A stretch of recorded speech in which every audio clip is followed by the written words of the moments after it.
वालेकुम। उम्मीद करती हूँ आप सब लोग ठीक होंगे और आपका रमज़ान बहुत अच्छा गुजर रहा होगा। अल्हम्दुलिल्लाह मेरा भी बहुत अच्छा गुजर रहा है। आज 29 रोज़ा था और मुल्तान में मेरा समझे फर्स्ट ही रोज़ा है, क्योंकि बाकी तो मैंने सारे बलूचिस्तान में रखे हैं। यहाँ पे मैं नीचे सैरी करने जा रही थी, ऊपर मेरा बेटा अकेला था तो मैं वेट कर रही थी मेरे हस्बैंड वापस आते हैं सैरी करके, मैं फिर नीचे जाऊँगी। नीचे सारे बैठे हुए थे, हम लोग सैरी कर रहे थे। मेरी सास मतलब जो मेरी खाला है, मेरी नंद और मैं मिलके हम लोग सैरी कर रहे थे। बाकी सब ने कर ली थी पहले ही और हम थोड़ा सा लेट कर रहे थे। यहाँ पे चने थे, मुल्तानी चने, जिनकी मैंने रेसिपी भी दी हुई है। खैर इसमें तो थोड़ी चटनी वगैरह भी मिक्स थी तो काफ़ी अच्छा इसका फ्लेवर था।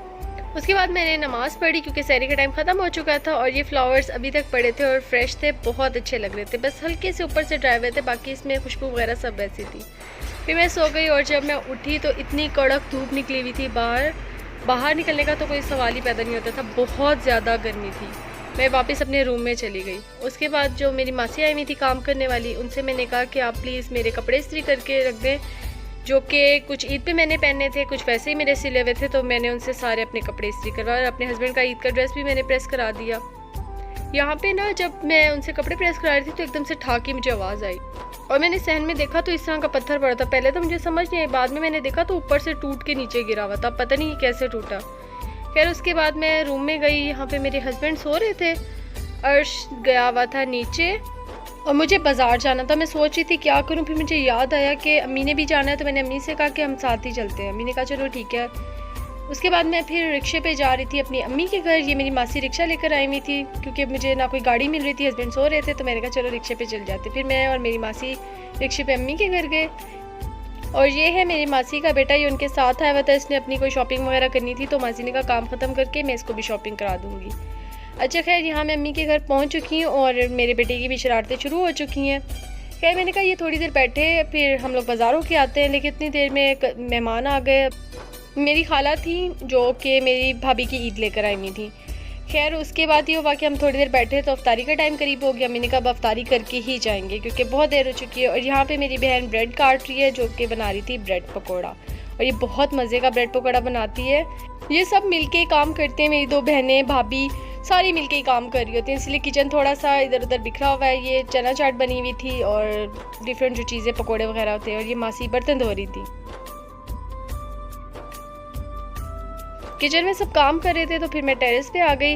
यहाँ पे अम्मी के जो ये पौधे वगैरह पड़े हुए मुझे बड़े अच्छे लगते हैं और बाहर जो ग्रीनरी नज़र आ रही होती है, ग्रीनरी मुझे वैसे ही बहुत पसंद है। और शाम का ये टाइम तो वैसे ही बहुत अच्छा लगता है देखना, जब सन सेट हो रहा होता है काफ़ी अच्छा लग रहा होता है।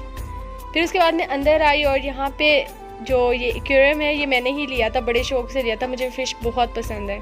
अभी भी मेरा इनके साथ काफ़ी ज़्यादा टाइम गुजरता है। जब भी मैं अम्मी के घर जाती हूँ थोड़ी देर के लिए इनको थोड़ा टाइम दे ही देती हूँ। और ये है वो रूम जो हम बहनों का था। थोड़ी सी इसकी सेटिंग चेंज हुई है मेरी शादी के बाद, वरना तकरीबन वैसे ही है। और यहाँ मेरी भाभी शरबत बना रही थी, बिल्कुल थोड़ा सा टाइम लग गया था अफ्तारी में, और जल्दी जल्दी से बस शरबत बना रही थी। और यहाँ बहन ने ब्रेड पकौड़ा बनाना स्टार्ट कर दिया। इसका ब्रेड पकौड़ा ना सच में बहुत मज़े का, मैं ज़रूर इसकी रेसिपी आपके साथ शेयर करूँगी।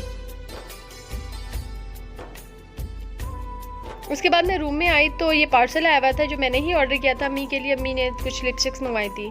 ये है ब्यूटीफाई बाय आमना की, बहुत कमाल लिपस्टिक्स हैं, काफ़ी लॉन्ग लास्टिंग है और उसका टेक्सचर बहुत लाइट है। मतलब आप जब लिप्स पे लगाते हो तो आपको फील नहीं होता कि आपने कुछ लगाया हुआ है, और कलर्स भी इसके बहुत ज़्यादा प्यारे हैं। सबसे पहले जो इसमें कलर था ना, इस तरह के मैंने 2 कलर्स मंगाए थे, एक अम्मी का एक अपने लिए। इनकी ना अक्सर डील चलती रहती है तो ये काफ़ी अच्छी डील थी, 29.50 में 5 लिपस्टिक थी। तो फिर मैंने कहा अम्मी मंगवा लेते हैं, काफ़ी अच्छी डील है ये।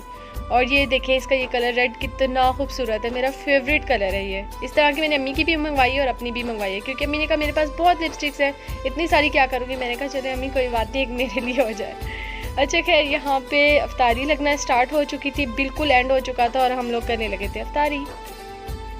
ये आई थिंक नेबर्स के घर से चावल आए हुए थे। ये देख के चावल तो बहुत मज़े के थे। मैं भाभी और मेरी बहन हम सब मिलके ये चावल खाने लगे, बहुत मज़े के थे। लिटरली अभी भी मेरा दिल कर रहा है जब मैं वॉइस ओवर कर रही हूँ।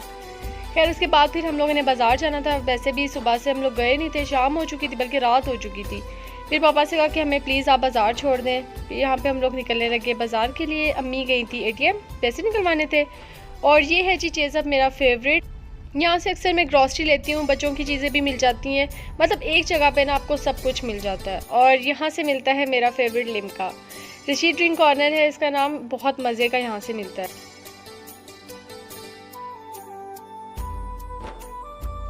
जाना हमने बाज़ार था, लेकिन हमने सोचा पॉलर पहले हो लेते हैं ताकि फिर सुकून से शॉपिंग हो जाए, पॉलर के कोई झंझट बाकी ना रह जाए। और यहाँ पे हम लोग पहुँच चुके थे पॉलर, और ये है शमा पॉलर, कैंट में है। जो मुल्तान में रहते हैं उनको में भी पता हो, बहुत अच्छा पॉलर है। यहाँ से मैं दुल्हन भी बनी थी तो इसलिए मुझे तब से ये बहुत पसंद है।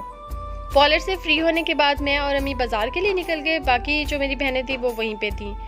तो खैर उसके बाद क्योंकि हमारे पास टाइम नहीं था, हम बाज़ार के लिए निकल गए। मैंने रिक्शा कराया और पहुँच गए जी बाज़ार। इतना कोई रश था और इतनी हमारी तबीयत ख़राब हो रही थी क्योंकि मैंने चाय नहीं पी थी। चाय तो मस्ट है ना।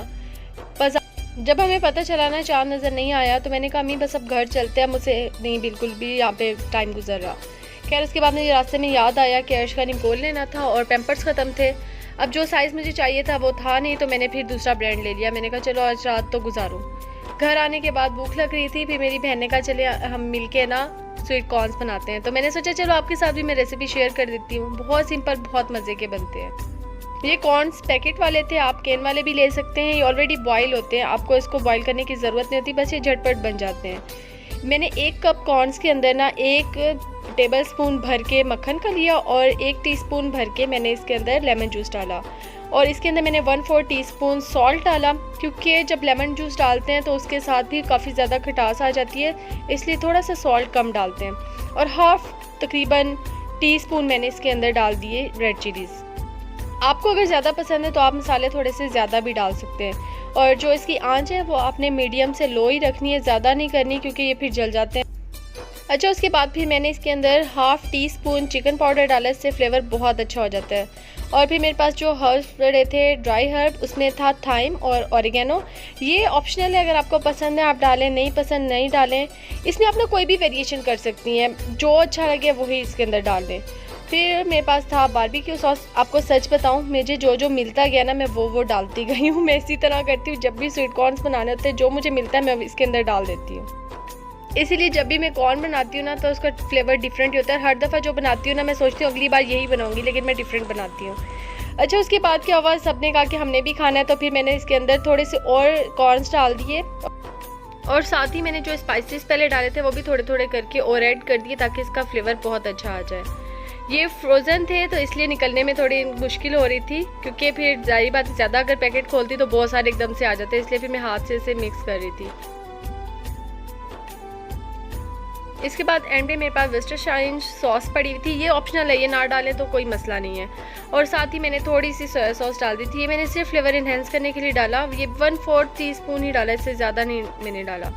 इससे ये हुआ थोड़ा सा फ्लेवर अच्छा हो गया। अगर आपके पास नहीं है तो कोई इशू नहीं है, नहीं डालना ना डालें। यहाँ तक तो मेरा तकरीबन डन हो चुका था। मुल्तान में ना एक बहुत ही बुरा सिस्टम है कि 10 बजे के बाद गैस नहीं होती। खैर इसको तो मैंने सिलेंडर पे बना लिया, सबके घर में ही आजकल सिलेंडर मौजूद है। फिर मैंने थोड़े से ठंडे किए कॉर्न्स और उसके बाद इसके अंदर मेयोनीज डाल दी, हाफ तकरीबन टेबल स्पून। ये बहुत अच्छा फ्लेवर देती है। बस ये हो गए मिले जुले स्पाइसेस वाले स्वीट कॉर्न तैयार। आप चाहें तो इसके अंदर कोई भी वेजिटेबल भी डाल सकते हैं, बहुत अच्छी लगती हैं। जो फ्लेवर अच्छा लगता है वो डालें, जो मसाले अच्छे लगते हैं वो डालें। ये बिल्कुल डन है। यहाँ मैं करने लगी हूँ अपने व्लॉग का एंड। उम्मीद करती हूँ आपको व्लॉग अच्छा लगा होगा। अगर अच्छा लगा तो प्लीज़ लाइक कर दीजिएगा, सब्सक्राइब करना मस्ट है, काइंडली लाजमी सब्सक्राइब कर दे चैनल को। मैं मिलती हूँ आपको न्यू व्लॉग में, तब तक के लिए अल्लाह हाफिज़।